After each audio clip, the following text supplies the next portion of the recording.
ಮಹಾರಾಯ ಯಾರೇನು ಮಾಡ್ತಾರೆ ಅದಕ್ಕೆ ಪ್ರತಿಫಲ ಸಿಕ್ಕೇ ಸಿಗ್ತೈತಿ.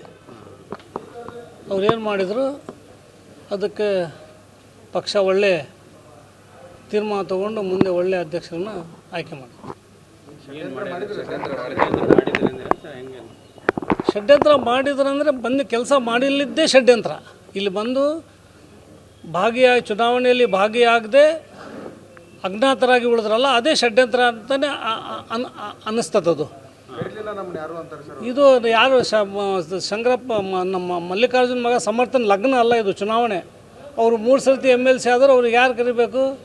ಯಾರಿಗಾರ ನಾವು ಹೋಗಿ ಸುರ್ಜೇವಾಲಾ ಅವ್ರಿಗೆ ಕರೆದ್ವಾ, ಏನು ಅಭಿಷೇಕ್ ದತ್ತಕ್ಕೆ ಕರೆದ್ವಾ, ಮುಖ್ಯಮಂತ್ರಿಗಳಿಗೆ ಕರೆದ್ವಾ? ಅವರೇ ಪ್ರೋಗ್ರಾಮ್ ಹಾಕ್ಯಂದು ನಾವು ಬರ್ತೇವಪ್ಪ ಚುನಾವಣೆ ನಾವು ಮಾಡ್ತೀವಿ ಅಂತೇಳಿ ಅವರೇ ಮಾಡಿದ್ದಲ್ಲ, ಎಲ್ಲರೂ ಅವರೇ ಮಾಡಿದ್ದು. ಅಲ್ಲ ಸರ್, ಸಾದಿಕ್ ಪೆಹ್ಲೂನ್ ಅವ್ರ ಮನೆಗೆ ಎಲ್ಲ DCM ಆಗಲಿ CM ಸುರ್ಜೇವಾಲಾ ಕೂಡ ಹೋದ್ರು. ಆದ್ರೆ ಇವ್ರ ಮನೆಗೆ ಹೋಗಿ ಇವರು ಕೂಡ ಆಕಾಂಕ್ಷಿಗಳಾಗಿದ್ರು, ಮನವೊಲಿಸುವಂತ ಕೆಲಸ ಮಾಡಿಲ್ಲ, ಬೇಕಾಬಿಟ್ಟಿ ಮಾಡಿದ್ರು ನಮಗೆ ಅಂತ. ಇಲ್ಲ, ಅದೇನಿಲ್ಲಲ್ಲ, ಹಂಗೆ ಅವರಿಗೆ ಕೇಳಬೇಕದು. ಅವ್ರು ಪಾರ್ಲಿಮೆಂಟ್ನಲ್ಲೂ ನಮಗೆ ಬಂದು ಇಲ್ಲಿ ನೇರವಾಗಿ ಭಾಗಿಯಾಗಿ ಕೆಲಸ ಮಾಡಲಿಲ್ಲ. ಈ ಚುನಾವಣೆಯಲ್ಲಂತೂ ಅವ್ರು ಬರಲೇ ಇಲ್ಲ. ಅದು ಯಾರು ಬಂದಿಲ್ಲ ಅವ್ರಿಗೆ ಕೇಳಬೇಕು. ಅದು ನಮಗೆ ನಾವು ಅವ್ರ ಪರವಾಗಿ ನಾವು ಉತ್ತರ ಹೇಳೋಕ್ಕಾಗಲ್ಲ. ಇಲ್ಲಿ ನಾವು ಸಾಹುಕಾರ ಕಡೆಯಿಂದ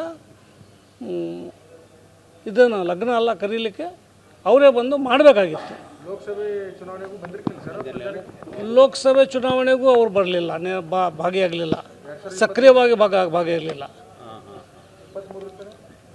23 ಅಷ್ಟೇ ಬೇಕು ಬೇಡ ಇದೇ ಟಿಕೆಟು ಬರೀ ಟಿಕೆಟಿಂದೇ ತಲೆಗೆ ತುಂಬ್ಕೊಂಡು ಅವರು ವಿನಾಕಾರಣ ಗೊಂದಲ ಸೃಷ್ಟಿ ಮಾಡಿ ಬೇಜಾರಾಗಂಗೆ ಮಾಡಿದರು. ಜಮೀರ್ ಅಹ್ಮದ್ ಅವರು ಎಲ್ಲ ಕೆಲವೊಂದು ಜನಕ್ಕೆ ಬೇರೆ ಮುಸ್ಲಿಂ ಸಮಾಜರು ಫಂಡಿಂಗ್ ಮಾಡಿ ಸೋಲ್ಸಕ್ಕೆ ಪ್ರಯತ್ನ ಮಾಡಿದ್ರು ಅಂತ ಆರೋಪಗಳು. ಅದು ನೀವು ಅದನ್ನು ಕವಿ ಕಾಣದ್ದನ್ನು ರವಿ ಕಾಣದ್ದನ್ನು ಕವಿ ಕಂಡ ಅಂತ ಹೇಳ್ತಾರೆ. ನಾವು ಕಾರ್ಯಕರ್ತರು ಕಾಣದ್ದನ್ನು ನೀವು ಪತ್ರಕರ್ತರು ಏನಾದರೂ ಕಂಡಿದ್ದು ಹೇಳಿದರೆ ನಾವು ಹೇಳ್ತೀವಿ. ನಮಗೆ ಕಂಡಿಲ್ಲ. ಅದು ಹೇಳ್ತಾರೆ ನಮಗೂ ಸುದ್ದಿ, ಹಂಗೆ ಮಾಡಿದ್ರಂತೆ, ಹಿಂಗೆ ಮಾಡಿದ್ರಂತೆ, ಅಷ್ಟು ಕೋಟಿ ಕೊಟ್ಟರಂತೆ, ಅದು ಹೇಳ್ತಾರೆ ಸುದ್ದಿ. ಹಂಗೆ ಗಾಳಿ ಸುದ್ದಿ ಇವೆಲ್ಲ. ಇದಕ್ಕೆ ನಮ್ಮ ಹತ್ರ ಏನು ಅಧಿಕೃತ ದಾಖಲೆ ಇಲ್ಲ. ಗಾಳಿ ಸುದ್ದಿ ಏನು, ಅವ್ರಿಗೊಂದು 50 ಲಕ್ಷ ಕೊಟ್ರಂತೆ, ಇವ್ರಿಗೊಂದು 50 ಲಕ್ಷ ಕೊಟ್ರಂತೆ, ಅವ್ರಿಗೊಂದು ಕೋಟಿ ಕೊಟ್ರಂತೆ, ಇವ್ರಿಗೊಂದು ಕೋಟಿ ಕೊಟ್ರಂತೆ, ಅಂತೇನೆ ಸುದ್ದಿ.